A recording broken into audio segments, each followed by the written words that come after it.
Hello friends, welcome to my YouTube channel Tap Recovery Agent, and today we are going to discuss why the candidate get failed in DRA exam. So there are certain reasons. Due to these reasons, the candidate are not able to clear their DRA exam even after they have attempted many attempts. There are three reasons as per my experience. Due to these reasons, these the candidate is failed in DRA exam. The first reason is improper training. Generally, what happens, the DRA who are working and they want to become a certified debt recovery agent, they do not like to attend the training properly sometimes, and when they skip the training and they don't concentrate on the training during the training hours, and sometimes some institute allows them to skip the training, and at that time they are busy in their duties or in their work for collecting or recovering the money, and they do not focus on the training. But what happens when the exams comes, they are not able to give the right answer in the exam because they did not focus in the training time, right? So there are two mistakes. The first by the candidate, and the second is uh, allow why the training institute also.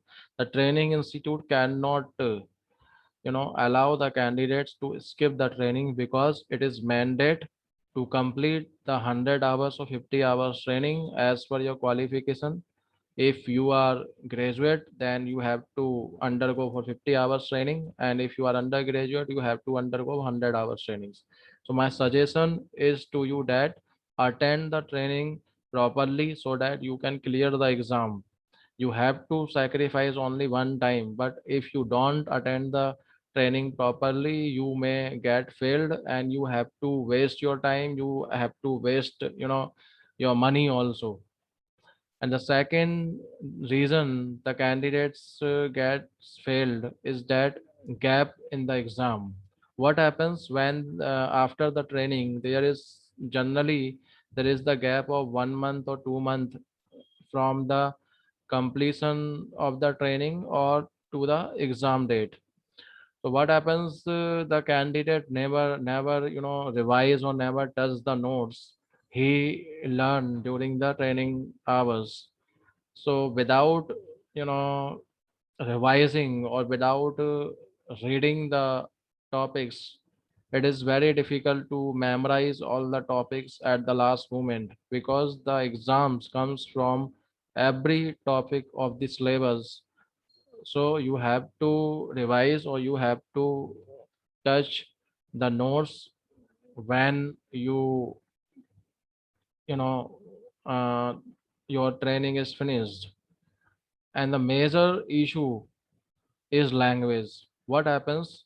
The faculty is generally good in taking the training session in the English language or in the English terminology, but the candidate who are not good in English language and they select the language without evaluating themselves and the suggestions given by the others. So it is the biggest mistake done by the candidate.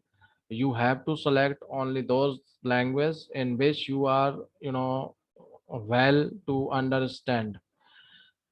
The English words is very seems easy when we listen or when we read, but what happens when the long sentences come? And in DRA exams, generally the situations are given and you have to give the answer on the basis of those situations. And when these long sentences comes in the exam and the candidate are not able to understand the meaning of these sentences, what happens? They give the wrong answer. So it is very important. First, you have to understand the questions so that you can give the right answer.